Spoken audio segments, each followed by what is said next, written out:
if you attended high school English in the United States, you probably remember Polonius from Hamlet. Um, he gets killed, or at least in the play, and he's most well remembered for a piece of advice that he gave to his son, which was neither a borrower nor lender be, for a loan oft loses both itself and friend. But what you might not know is that Polonius was actually a C programmer, and he was very careful about borrowing and lending memory because he had debugged so many horrible problems. But he actually wasn't killed. They made it a little more dramatic.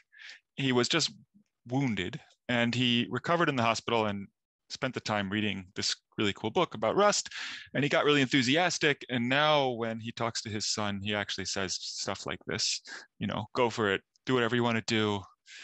It's going to be fine. The type checker's got your back. So that's why I named this project after him, because of his inspirational transformation. And what Polonius is it's a work in progress. That's step one. But it's a kind of reimagination of the way that the borrow checker works. And it has two goals. One is to accept more programs than the Rust borrow checker currently does. And the other is to give a formal and simpler definition of the borrow checker, and also a more efficient one, I should say, than the current definition. So we have the current definition is not formalized. There was an RFC that kind of lays out how it should work. The RFC is a little out of date, but it's still rather challenging to write it all out. I guess that depends on whether you consider Ralph's work to be a formalization thereof. And there have been some other attempts, but none from the Rust team at least. And Polonius actually is a little different. So what I'm going to do in this talk, though, is walk you through first what I consider to be the classic borrow checker error, like the simplest pattern that the borrow checker is aiming to prevent, and show how the current borrow checker reasons about it, but then show how Polonius reasons about it, which they both report the error, but they sort of think about it slightly differently. And then I'll talk about why the Polonius way can actually help us do more things in the future, both accepting some cases and also potentially other language changes. So let's start with this classic error. So the borrow checker, this is in my mind the simplest pattern. You have a mutable variable x assigned right here to the value 22. We have a shared borrow of x, resulting in a reference, which is getting used again down here. And then during the live period of that reference, where it's between its creation and some future use, there's a modification to the data that was borrowed, right? And that's not supposed to happen. If you borrow an integer, it's supposed to be immutable during the span of that shared borrow. And of course, this is the error you get. And the error message basically tells you that. It says, yep, there was a borrow that occurred here, an assignment to that borrowed value or borrowed variable, and then the result of that borrow was used again. So these are the three spots, right? And we're going to come back to these. The point where the borrow occurred, the point of some access that kind of violates the borrow, and then some future use of the borrow. Okay, let's see then if we can, using that intuition, can we kind of make this statement of when is there an error that should get reported? Can we make that more precise? We could say that there's an error at some program statement n if the statement n accesses some place p. Okay, so what do I mean? So this would be the statement n, and the access is to this variable x. So you might be wondering, what is a place? A place is just an expression that leads to a memory location. So I think in this, sometimes it's called a path. So the local variable x is a place, x.f is a place, that's just the memory that corresponds to the field f. Star x.f is a place where you pass through a pointer found in the field x.f. And then you could also do places that are indexing into arrays and so forth. And then you can kind of compose these, right? So if we go back to our error now, we've got the statement n, which is this one, modifies the place x. So that's the first thing we need. We have the access. And then we have to have an additional condition that accessing this place P would violate the terms of some loan L. So what do I mean by a loan? By a loan, I mean, sometimes we call it a borrow, which is sort of not valid English. So I'm calling it a loan. This borrow is a verb, not a noun. And basically, I mean some place where we made a reference to some memory. That's what a loan is. And so every loan has a place that was borrowed, in this case, X, and a mode, which is either shared or mutable. And the mode determines what it means to violate the terms of the loan. Because if you make a shared reference, so you have a shared loan, then any modification to the memory at the place P, will be considered violating the terms. Whereas with a mutable loan, we need exclusive access. So any kind of access whatsoever, read or write, violates the terms. And if you've written Rust, you're probably pretty familiar with these rules by now. And I said directly or indirectly. What I meant by that was sometimes the place that we borrow is not exactly the place that is accessed, but it's either one or the other is a subset of one another, and that's still a violation. So here we have, in our simplest example, we borrowed the place X and we mutated the place X, right? But we might have done something like this, where X is actually a structure. We're borrowing the whole structure, but then we're only mutating a subfield. That's still a violation.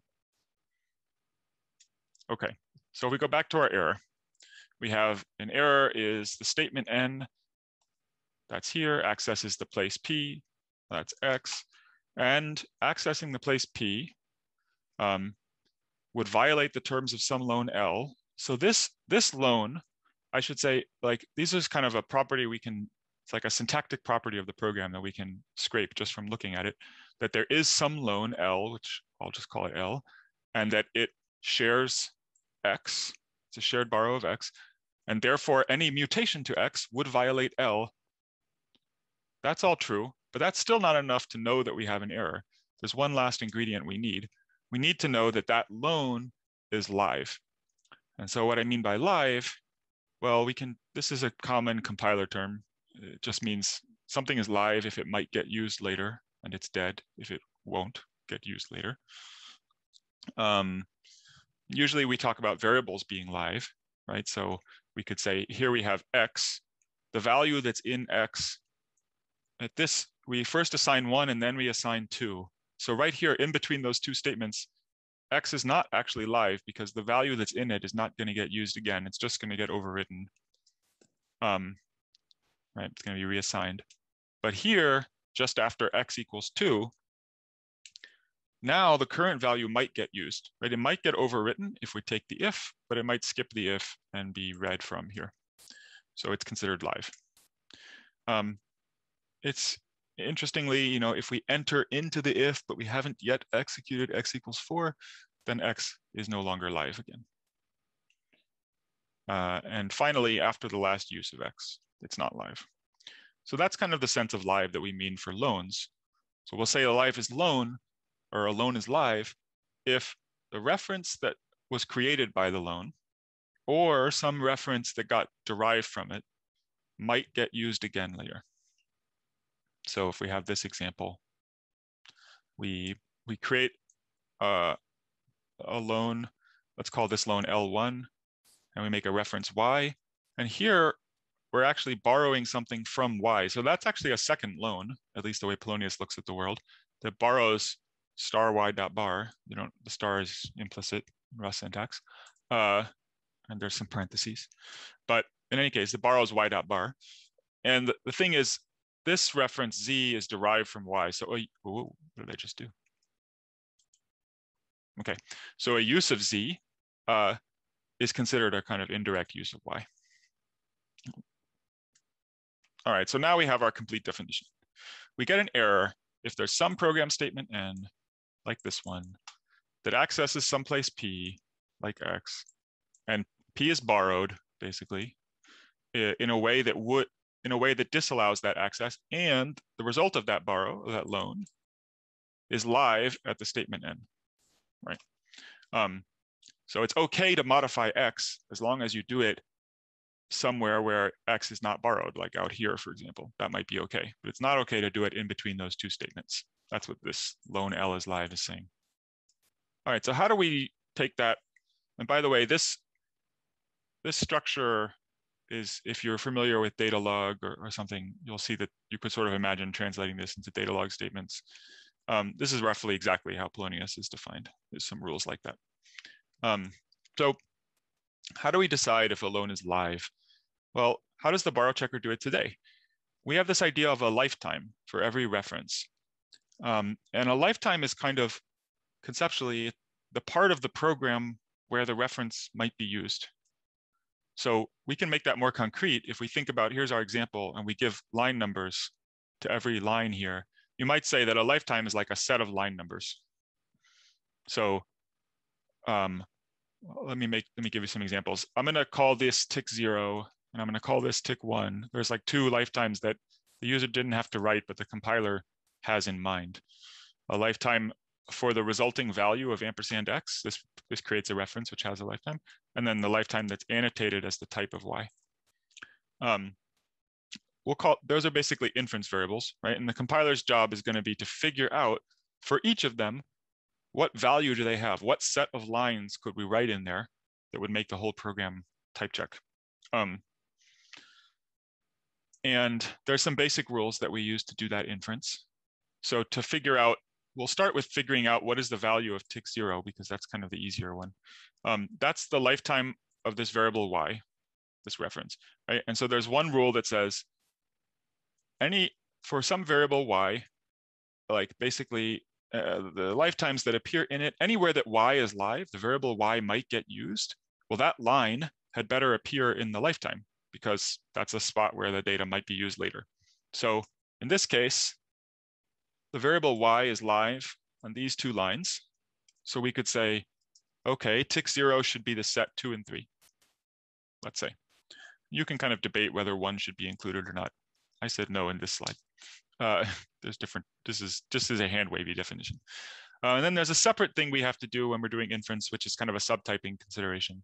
So we know that we're going to take this value and assign it to this variable. That means that this type must be a subtype of that type.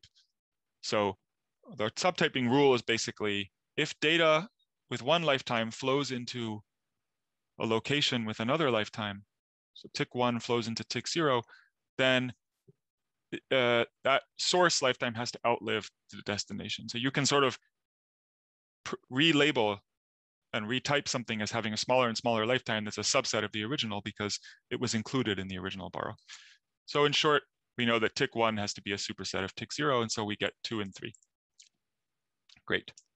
So that's our final result if we think of lifetimes like this. We borrowed X during the lines 2 and 3, and that's what the Y variable is. And so you could imagine if you didn't have inference and you used Y outside of lines 2 and 3, that would be a type error, for example. We don't actually let you write annotations like that, so it doesn't ever happen in Rust. So how do we decide? Oh, right. Okay, so let's go back to our how the borrow checker works. So now we have, as a first step, we've computed these lifetimes for every reference, these sets of lines. And now we know that every loan creates a reference. That's the ampersand X expression. And we know the lifetime of that reference, right? That's what we had here. So it's live on lines 2 and 3. So now we can just kind of apply this search for things that might match this pattern. We look for statements that access a place P. Let's see what I have here. So here we found that line 2 modifies X. We look at what loans are in scope. We look at what loans affect X, let's say. We say, oh, okay, here's a loan that affects X. And then we can check what is the lines in the lifetime. And is the line that X, that this statement appears on, is 2 in that set? It is? Okay, we have an error. That's not actually how the code works, obviously, but it's the same basic idea. So that's how the borrow checker works today. But Polonius looks at it rather differently. So I'm going to pause here real fast and just say if there's any questions before I move to the next section. Also, I'm getting a call. I'll ignore that. Okay. I see there's a bunch of stuff in the chat, but I don't know if anything is something I should answer. I think there's nothing urgent there. Okay. Any questions now, or should I go from the, anyone wants to unmute? All right. I have a question. I don't know if this directly relates or not, but does this tie into why we can't say like self.foo of self.bar? Whereas if we store the result of self.bar in a variable, we can pass it in. I don't know what of means in your sentence. So if we take like parentheses. Or... Yes, if we have a self.foo and we want to pass as an argument the result of calling self.bar, the type checker, the borrow checker complains. But if we store the result to a temporary and then pass it, it goes through. So let me, I guess the nice thing about having a window is I can just type it, right? So you're saying something like, well. Could you zoom in, please? Yeah, sorry. Thank you. Something like this is your example. And you're saying, and if I did this, it would work. So sometimes it turns out you can do that and sometimes you can't, but you particularly can't if they're both mute self methods. Yes, it does tie in. The reason is when you desugar this, what you essentially get, like at the borrow checker actually operates at the mirror level. And what you get is something like let temp 0 equals and mute self, let temp 1 equals, I'm just gonna simplify, self.bar, and then you get like self : foo temp 0 temp 1. And so what winds up happening if you further desugar this is kind of self bar of and mute self. I see. Now you have a borrow that starts here and gets an error here. You see what I mean? Yeah. Okay. So that we chose, I'm not going to go into the details here. Afterwards, we can talk about two-phase borrows, which is how we sometimes allow this in some cases. In particular, if this is not and mute, you actually can do it because of two-phase borrows. But Ralph will attest to all the horror stories that I put onto him trying to figure out how to make them make sense. We'll leave it out for now. All right, so how does Polonius approach this problem? Polonius looks a little differently. Instead of computing lifetimes, sets of lines, it computes origins, which is basically where might the reference have come from, not where will it be used in the future. So it's looking backwards. And it's kind of, so an origin for the purpose of Polonius is really a set of loans. So we have the same concept of this being a loan, we'll call it L1, but instead of making sets of lines for tick 0 and tick 1, we're going to make sets of loans. So now it's kind of obvious. Well, what for ampersand and the inference is flowing the other way.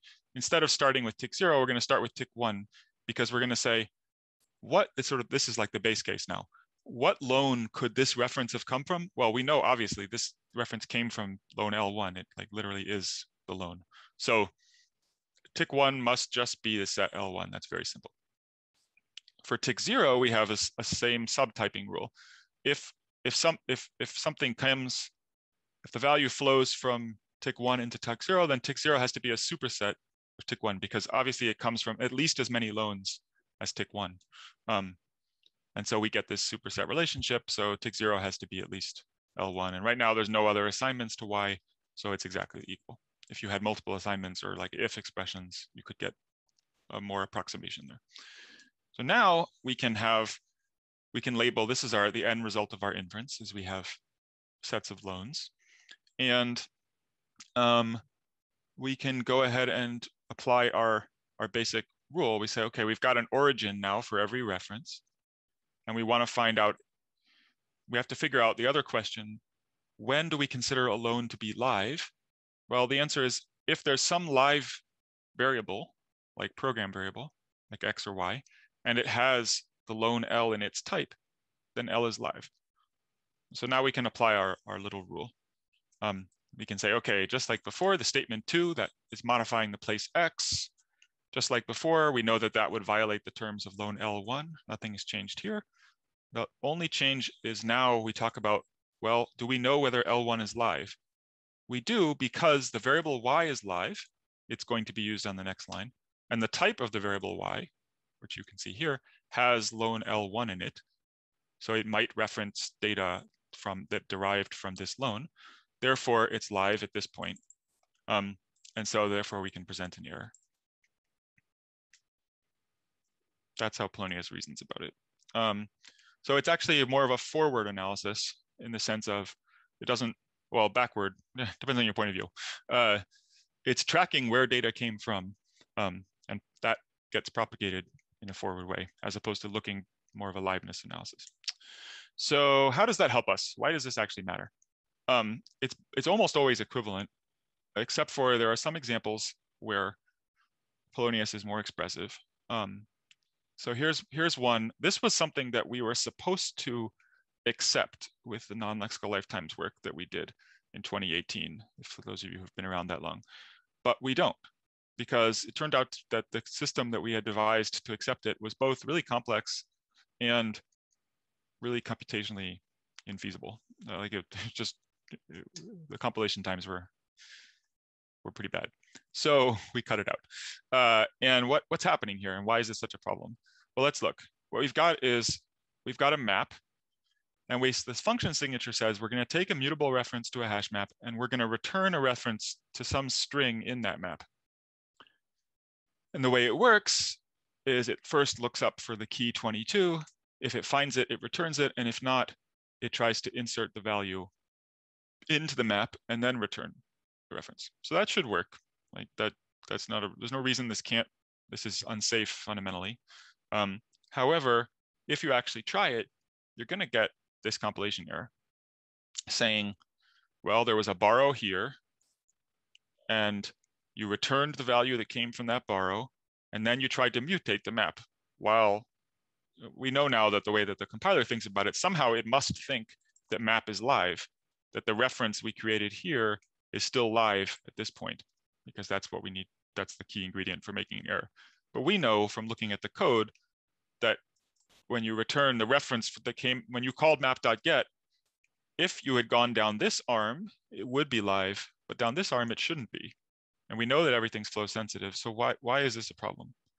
Well, let me start by lightly desugaring. We actually just did this in the playground. So instead of calling map.get like before, I'm going to show you how the compiler thinks about this. This is really a call to hash map get, and the first argument is &*map. So this is the lone that the compiler's looking at. And now we have this problem, which is, well, what line numbers should I use for that lifetime? I can't use any set of line numbers inside of this function because this lone is going to get returned. So actually, the line numbers that I have to use sort of include the caller, and there could be many callers. That doesn't really make sense. So the way we talk about that is we have these named lifetimes like tick A. And so really I oversimplified. I said that a lifetime could either be a set of line numbers, or I said that a lifetime was a set of line numbers, but really the way that the compiler thinks about it, it could either be a set of line numbers or a named lifetime parameter like tick A, or an anonymous one. But so, and that's because really when you think about it, we want this to be live for as long as the borrowed to map is live, which is really some portion of the caller, right? So in this particular caller, we have an and_mute map here. We're returning V. So maybe we would want it to be live for this set of lines. That's not part of the function we're looking at. That's no good. But if we do think about that, those lines sort of include the entire execution of this function. So we could say, we'll call it tick A, and we know that tick A is some superset. It like includes every line. And now maybe you start to see why the compiler gets confused, because we said they can either be the set of lines or a named lifetime that includes all lines. And right here, we make a lone. We have to make that lone for the lifetime tick A because it gets returned, which means that we've got a lone that starts here and extends for all the lines in this function from the point of view of the compiler, because it's too simple. It just doesn't understand that it needs to live for tick A, but only down some paths of the code. So that's why we get an error. right? And then the original version, like I said, did try to account for this by making a more sophisticated concept of what a lifetime could be, but it was just really expensive to manipulate, and kind of hard to think about. So what is Polonius? This just works out differently with Polonius. And what happens is here you make a loan, and down here, that loan is part of this type for V. So the loan is considered live in this arm as a function of V being live. But in this arm, there are no variables left to keep that loan alive, and so it just expires. And you just don't get an error. And so it's exactly the fact that we don't need, Polonius doesn't, in order to assign a type to map, it doesn't have to look forward and know all the places it's going to get used in the future, which is hard to describe. It only needs to know where it came from, which is relatively easy. So that's kind of nice. So if we can switch to Polonius, this is a fairly common pattern to get it, like nowhere near as common as the other NLL bugs, but still comes up pretty regularly that people ask, why doesn't my code compile? This seems like it should work. So if we switch to Polonius, we would get that right off the bat. But there's a few other things it would do. How am I doing for time? Oh, I'm doing okay. So first thing is if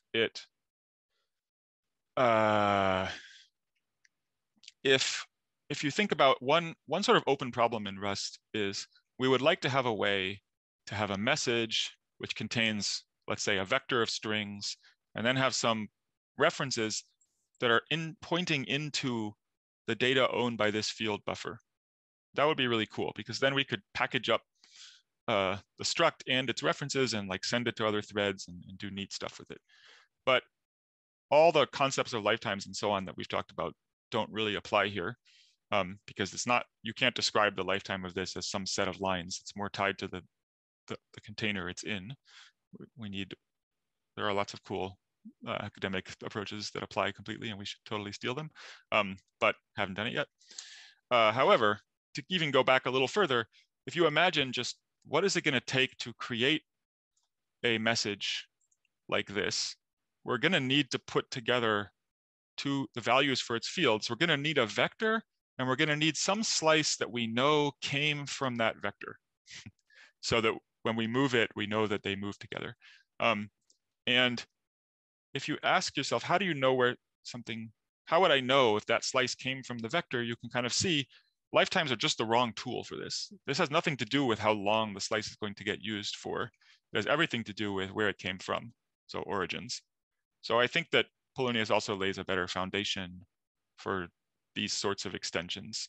And it's not so hard for me to imagine how it might work. So that's the end of the talk.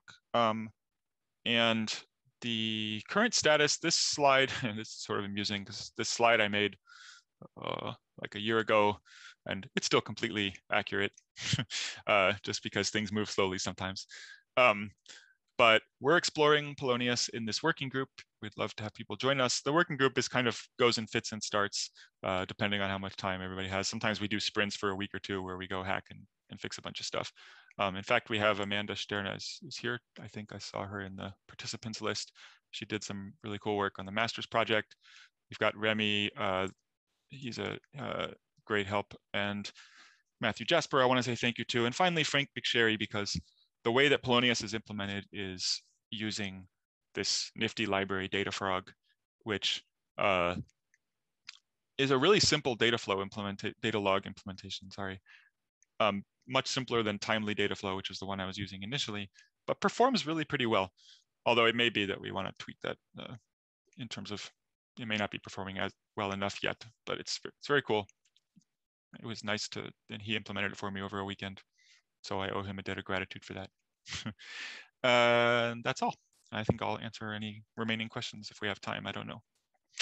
Okay, great. Thank you very much, Niko. So we already have some interesting questions in the chat. For instance, Ralph asked about how symbolic lifetime parameters are handled. Could you say a few words about that? Yeah, I'm trying to remember how that works.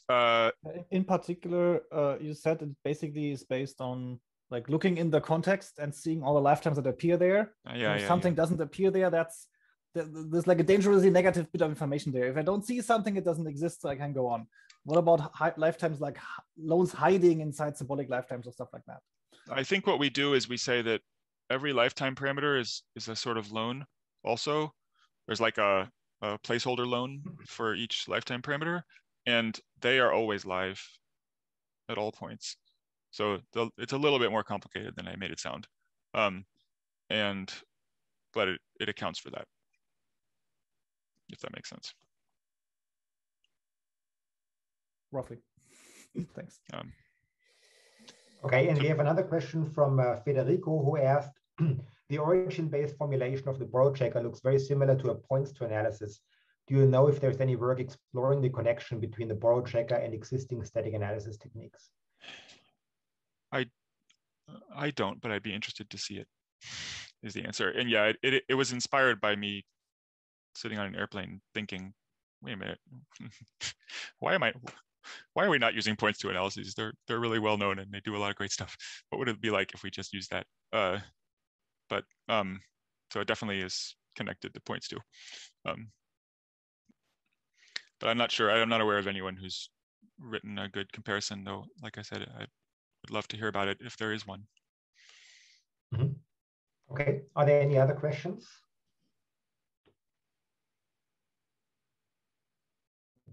All right. Well, that thanks, everybody. The case. So thanks very much, Niko.